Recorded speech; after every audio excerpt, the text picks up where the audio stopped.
Hello, আসসালামু আলাইকুম। সবাই কেমন আছেন? আশা করি সবাই ভালো আছেন। তো আজকে আমি খুবই মজাদার একটি ভাজি করে দেখাচ্ছি। সেটা হলো শাপলা ভাজি। তো আমি নারিকেল বাটা দিয়ে আর চিংড়ি মাছ দিয়ে এই ভাজিটি করে দেখাবো। আপনারা অবশ্যই বাসায় চেষ্টা করে দেখবেন।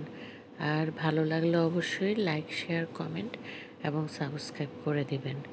তো আমি প্রথমে শাপলাকে ভালো করে কেটে রেখেছি। তো এখন আমি শাপলাকে ধুয়ে নিব ভালো করে। তো আমি একটি বড় বলের মধ্যে পানি দিয়ে ভালো করে ধুয়ে নিলাম। ধোয়ার পরে আমি শাপলাটাকে একটু ভাপাবো, হালকা পানিতে সেদ্ধ দিব, তারপরে ছেঁকে নিব। পানি দিয়ে ভাপাবো না, একদম শাপলাটাকে ধুয়ে ভাপিয়ে নিব। তো প্রথমে আমি এখানে পেঁয়াজ কুচি, রসুন বাটা, একটু আদা বাটা, নারিকেল বাটা, কাঁচামরিচ দিয়ে একটু নেড়ে নিচ্ছি। এরপরে গুঁড়া মশলা দিব। এখন আমি লবণ দিচ্ছি।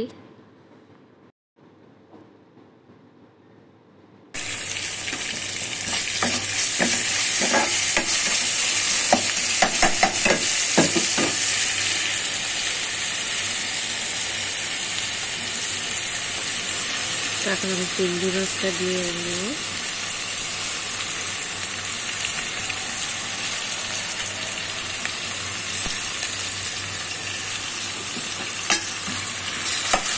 হালকা নেড়ে এরপরে আমি এখানে হলুদ গুঁড়া, মরিচ গুঁড়া, জিরা ধনে গুঁড়া দিয়ে দেব।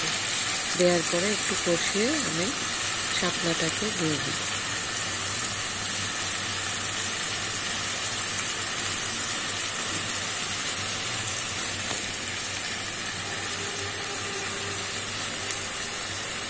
এটি খুবই মজাদার একটি রান্না, আপনারা অবশ্যই বাসায় করবেন। যেহেতু এখন বর্ষাকাল, সেহেতু শাপলা অনেক পাওয়া যাবে।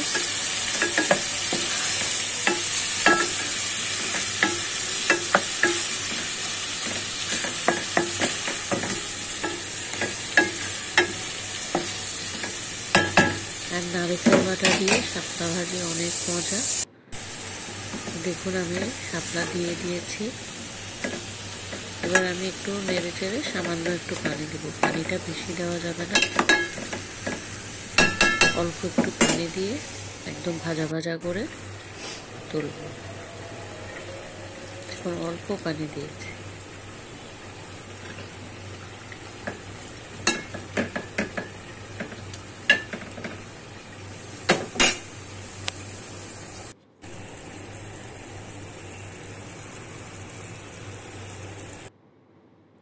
তো আমার এই যে শাপলা ভাজিটা রেডি হয়ে গেছে। আপনারা এটি গরম ভাতের সাথে খেতে পারবেন।